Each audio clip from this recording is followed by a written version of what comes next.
Is coffee good for weight loss, health and performance? In this video, I'm going to share my thoughts. There are many benefits, but there are also many contraindications that we should understand and respect. In Britain alone, 98 million cups of coffee are drunk a day. Wowza. Coffee offers several health benefits, particularly when consumed in moderation and with training. However, over the many years of drinking coffee, coming from a culture where drinking caffeine in later hours of the day, understanding the different effects that caffeine can have on your body is vital.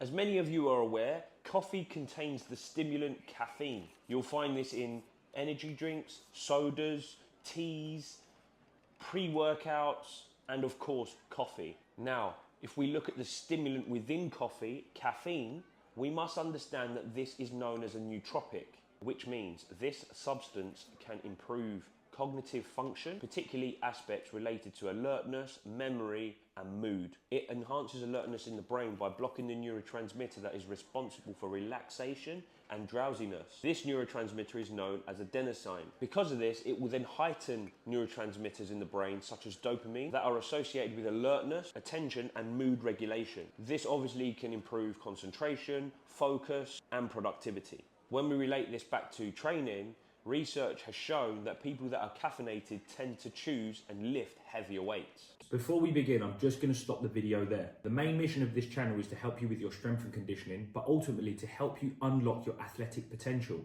I aim to give you all the tools you need to reach that peak performance you're after. So if I could ask you a favor, please smash the like button and hit subscribe. What this will allow you to do is get all the latest information of my content as soon as I post it. But the other thing it's going to do is allow the algorithm to push out my content to other people like you so I can help them too.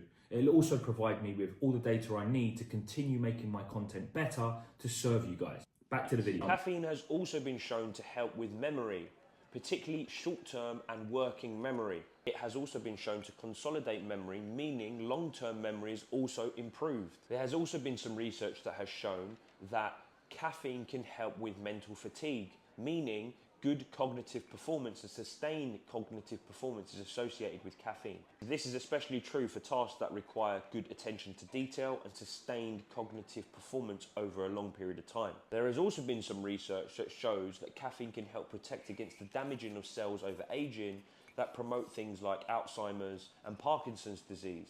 However, a little bit more research is needed to clarify the depth to which this can help. It has also been shown to boost performance, particularly for exercises that require higher stamina or endurance. This is done by enhancing adrenaline, which prepares the body for physical exertion. If obviously followed alongside a caloric deficit, there is some research that suggests that caffeine helps elevate metabolic rate and fat oxidation. It's also a diuretic, which means you're going to pass a lot of water. So be mindful of this and stay hydrated if you're going to be caffeinated. Again, there is little research that also shows that if people are caffeinated, it can produce things like soreness, like DOMS. So caffeination can help us with our muscle soreness. This data shows us that caffeination can also help us recover quicker. Chlorogenic acid is also associated with caffeine, meaning its antioxidant properties help us reduce inflammation by getting rid of free radicals. This is particularly true if we're someone who is doing lots of endurance and aerobic work. So caffeine can help us with this. It is known that people that do lots and lots of aerobic work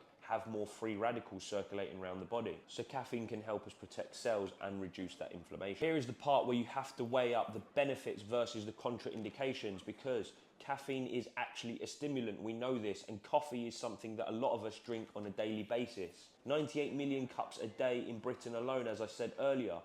So we have to understand the contraindications so we can also understand how we use it, if we are going to use it, to try and get some of the benefits that it gives us. The biggest point I can raise is that as caffeine is a stimulant, it can be really addictive. Now, if you think about us, coffee drinkers, coffee is something that becomes a staple of people's lives, whether that's you like the taste, whether that you like the benefits it gives you, through the enhanced performance, for example, or if you're a social drinker. And if we don't understand how we're using this stimulant, the addiction can offset the benefits it gives us. One of the biggest contraindications is understanding that caffeine can disrupt your sleep patterns. Delaying onset of sleep and reducing overall sleep duration is a big problem. This is especially true if you're drinking caffeine or coffee close to bedtime. Remember, caffeine has a half-lifetime of between 3 and 6 hours. And what this means is it may take several hours for your body to metabolize the caffeine and eliminate half of that caffeine out of your bloodstream. For example, if you drink 200 milligrams of caffeine, within 3 to 6 hours, half of that, 100 milligrams, will be still circulating around the blood, enough for that to disrupt your sleep. So consuming caffeinated drinks too close to bedtime can disrupt the body's natural wake-sleep cycle. It can also make it very difficult to fall asleep or even stay asleep. I have a rule: no caffeine after 3 p.m. Now, if you're telling me I drink coffee late and I still get to sleep, this is not the only problem. Research suggests that consuming caffeine too close to bedtime can also be disruptive to your restorative sleep. This is known as REM, or rapid eye movement sleep. REM is important for cognitive function, memory consolidation, and emotional regulation. By disrupting this cycle, you run the risk of feeling less refreshed upon waking. And what is also noted is that you experience sleepiness throughout the day.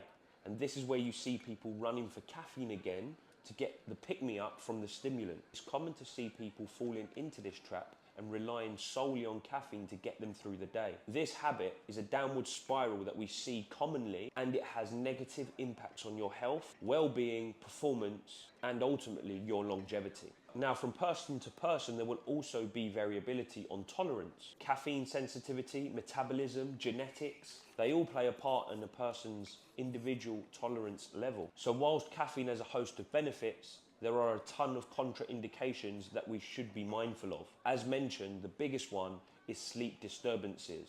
It's the most common one we see. Now, if you're someone who suffers from anxiety, jitters, then you might find caffeination also enhances this for you.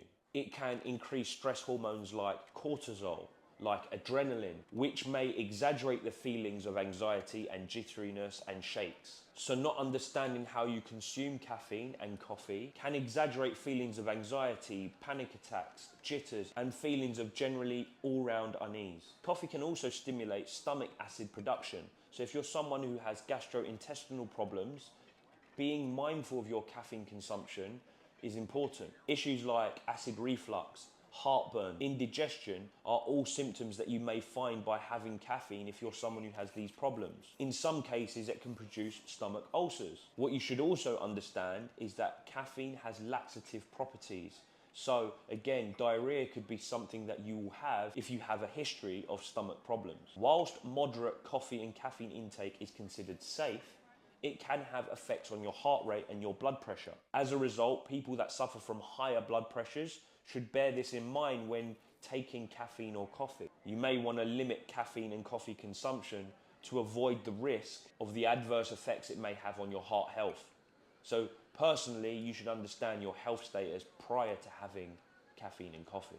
It's also true that caffeine and coffee can interact with medication, so you should consult your physician or your doctor to understand whether it would do this with any medication that you're taking, especially if you're unsure. During pregnancy, caffeine can run the risk of things like miscarriages, low birth weight, and preterm births. So being pregnant, you must understand the effects that caffeine may have on you.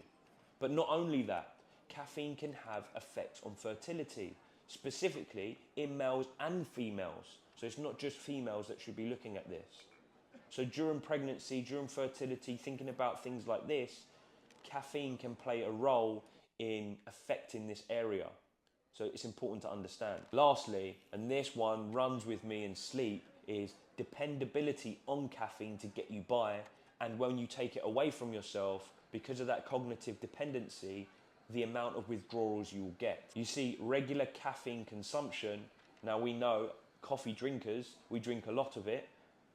If you take that away from us, this dependency will create withdrawal symptoms. You'll feel symptoms such as headaches, fatigue, irritability, and difficulty concentrating. So if you are going to reduce your caffeine intake so that you can promote the health benefits associated with it and to improve your sleep cycle, then I recommend that you take it away slowly. You don't go cold turkey and take it completely out of your dietary habits, because the withdrawals you're going to have are going to produce a lot of irritability, headaches, withdrawals, etc.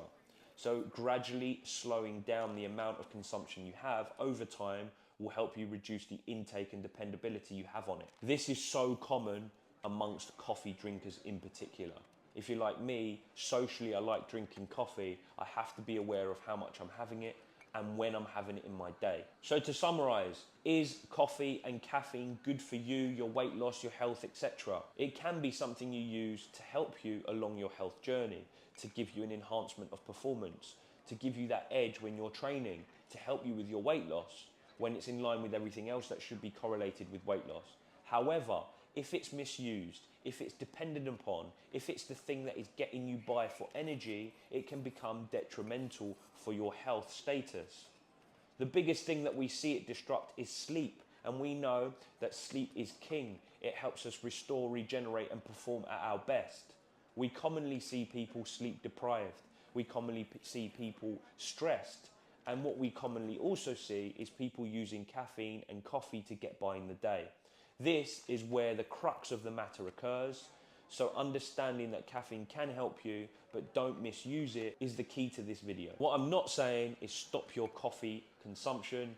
It is associated with many social events, the taste, the smell. There's so many benefits that coffee can bring to you and your happiness. But using it and misusing it, remember, it is a stimulant. It can be seen like a drug at times when we need it and we get addicted to it.